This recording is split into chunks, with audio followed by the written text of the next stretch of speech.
Hello, ghouls and goblins. Nick here. Hope everyone's doing well today. I am back with another Bone Chillers book review. We have made it to book number 9, Attack of the Killer Ants. My copy is a Reader's Digest version. I have, I think, two of them. Two of the ones are Reader Digest versions. Essentially, in the 90s, if you signed up for Reader's Digest, they would send you these bone chillers in a cool box. Some people online have posted the box, so it's very cool. It doesn't have, like the author of the, I can't remember that series she did, the Fabulous Five or something, as the standards have. There's also no number on the spine. I prefer if I can have the number on the spine. Maybe one day, if I happen to see one out and about with the number, it's in good shape and not a bad price, I might pick it up. So I'm not going to be too terribly picky about that. So before we get into the book, I of course want to go over the cover briefly. We have this very large ant. He is quite enjoying like a picnic.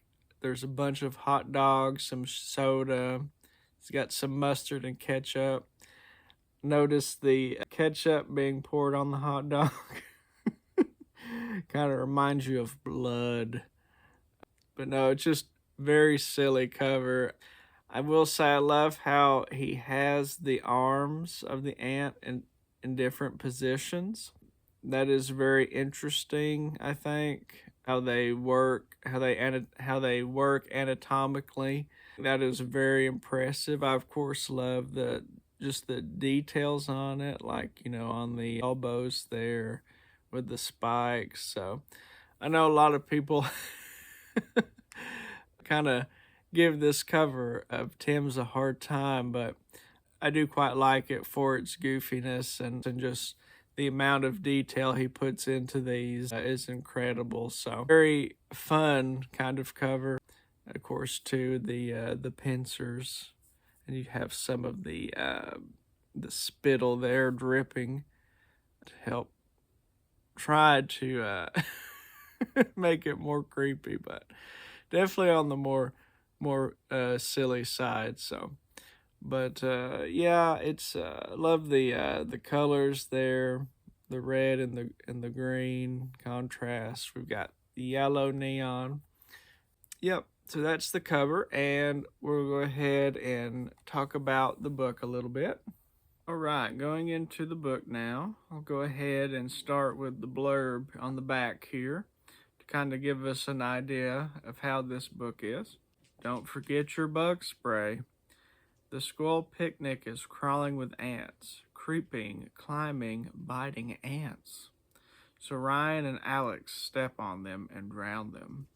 Ryan even chews one up and spits it out. They think they've seen the last of the ants until something ugly and hairy and really big follows them home through the woods. Ryan and Alex can't believe their eyes.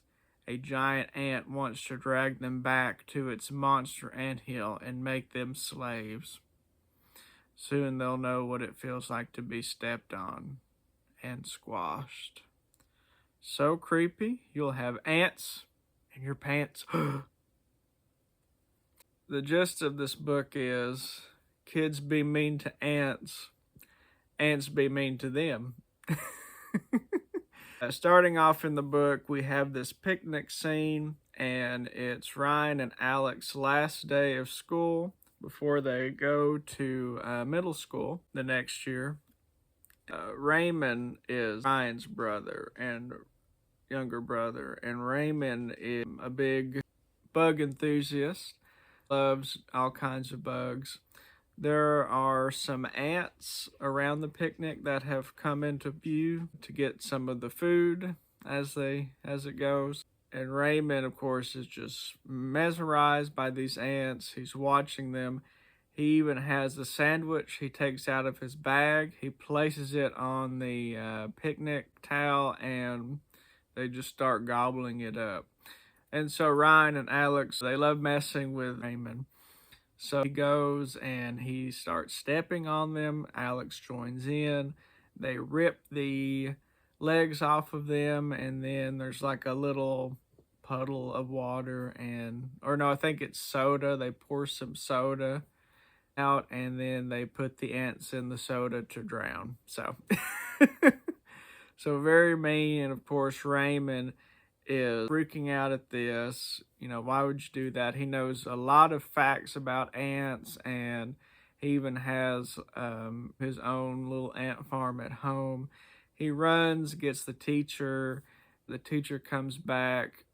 He tells them what Ryan and Alex have done, and the teacher's like, oh, well, I mean, they're just ants. So no repercussions there. And the teacher hurries along because there's a fight that broke out with some other kids.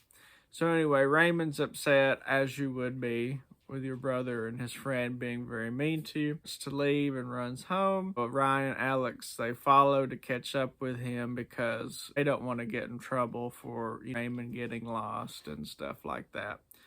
So then we get to the part in the book where there is a wooded area that is on their way to their house.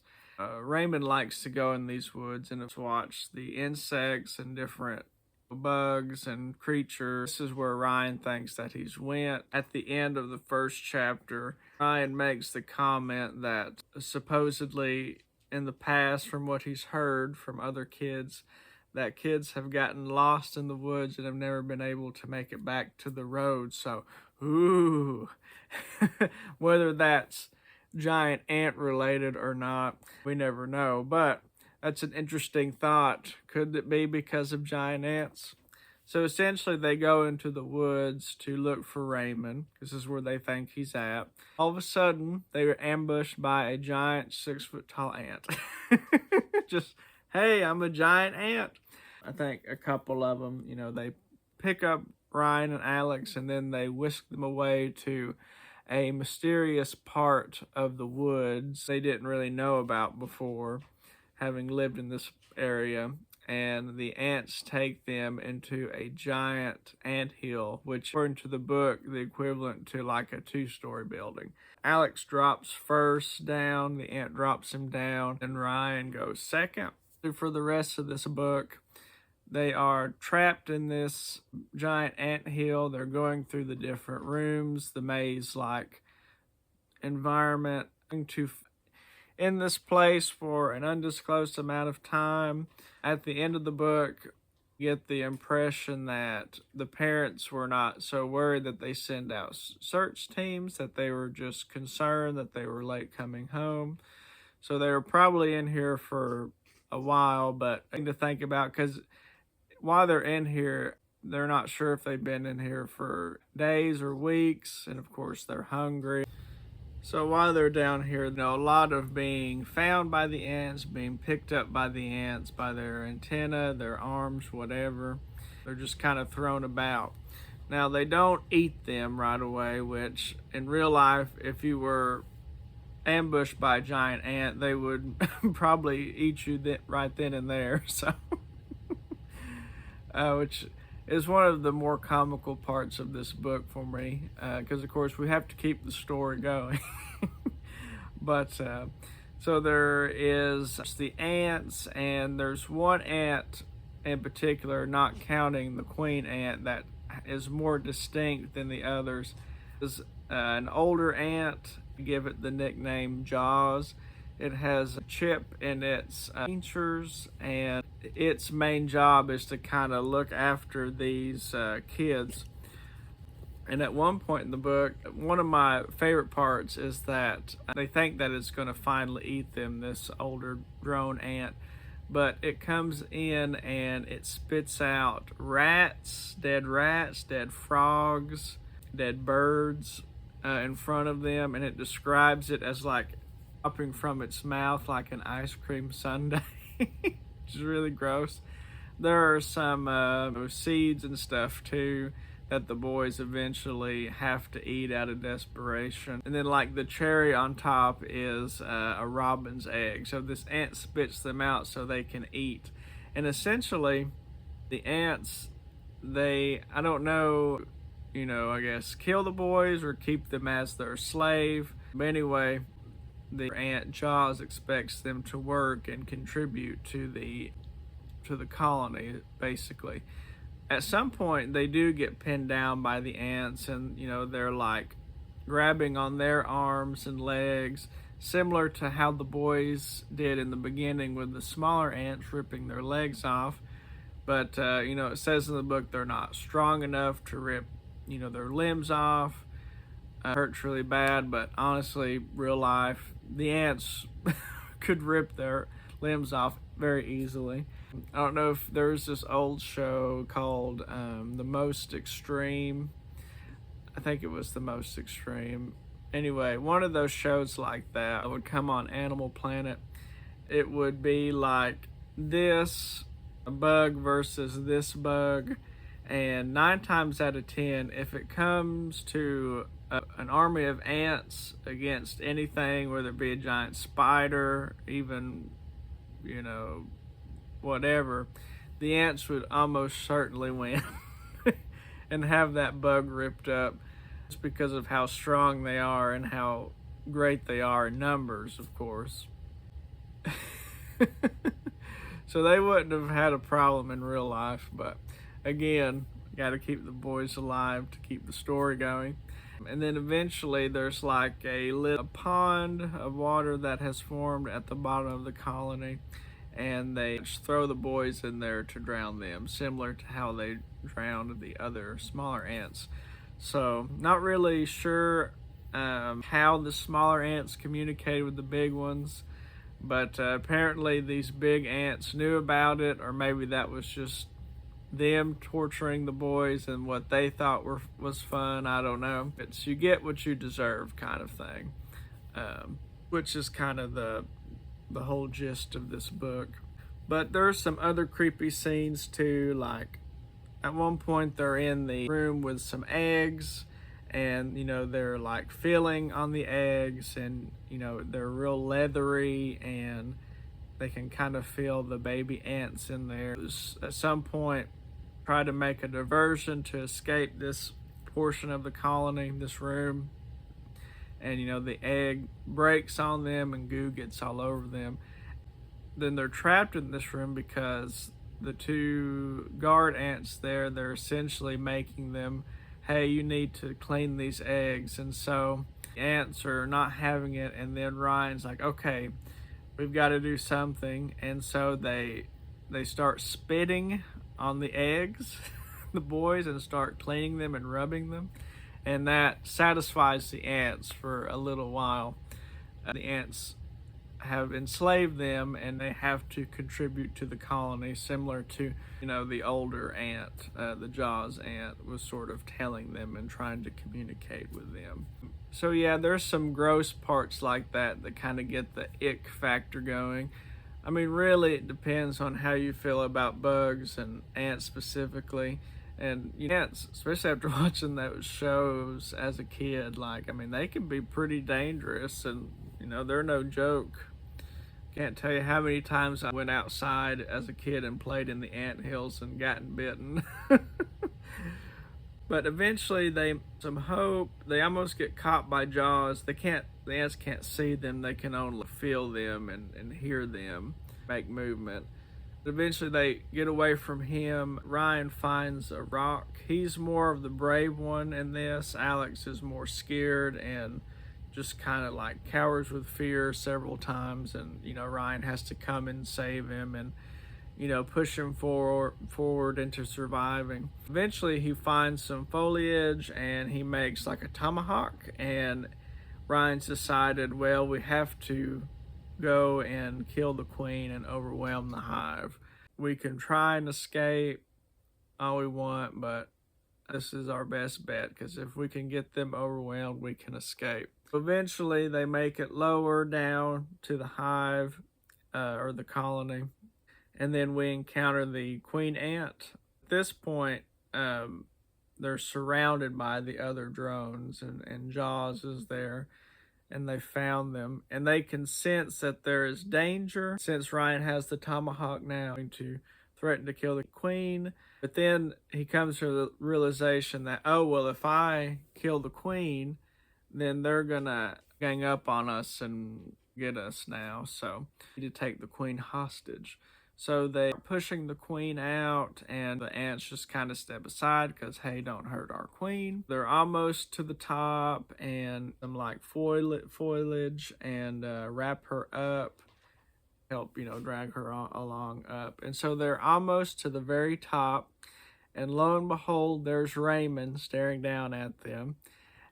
He has come, and he's surprised by this and the large ant. He had just happened to stumble upon this giant anthill in his exploration, and there is his brother, and there's Alex. They're in rough shape from being in this colony and being roughed up by the ants. And there's now, rainwater coming down, and it's making it really hard for them to get up.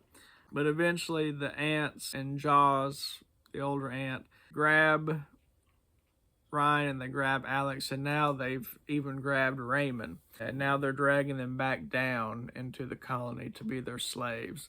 But luckily, Raymond has ant spray. He's obsessed about ants and was really upset about his brother and Alex killing them and messing with them, but he always brings some bug spray with him so he doesn't get attacked by them, which is smart if you're going out looking at ants. How they defeat them, they spray Jaws to get away, and the queen's kind of in the middle there. Ryan notices that she's kind of blocking the way, with her big squishy body. Now, Jaws is kind of laying there, and it helps block the tunnel some more. So here comes some other ants, and, he sprays them to kill them. And then he gives the queen some sprays, thus killing her and blocking the tunnel so the other ants can't get out. And then from there, able to escape. They're on their way home, and then the book ends with Raymond pushing Ryan over because he almost stepped on a line of smaller ants again on their way through the woods, which is pretty funny. Kind of ending there. Yeah, so how do I feel about the book? It's very middle of the road. In my mind, I kind of think, like, how is this going to go? I thought, in a way, that Raymond might have been kind of the mastermind behind this whole thing, and he had found a way to communicate with the giant ants, and he was getting back at his brother, and that this was a way to get payback with his ant friends, because that's how it kind of felt like it was being set up, since ants knew to torture the boys and they didn't necessarily chew them up, kind of thing. That wasn't the case. Then the ants, were going to take Raymond down, even though he was, their biggest defender, kind of thing. Yeah, I think it's very adventure oriented, and I think if you like that kind of thing, then maybe you might get some joy out of this, just from, trying to escape the ants and survive the colony. But it's just very middle of the road book for me. I would give it a 5. I would give it, 5 out of 10. I didn't absolutely hate it. There's some things that I felt like they missed with it. She missed with it, but it was entertaining, like some of the grosser parts, like, like feeling the leathery eggs and them being served frogs and dead birds to eat. But yeah, that's pretty much how I feel about it. Have you read this book? What do you think of it? And I'll see you in the next one. Bye-bye.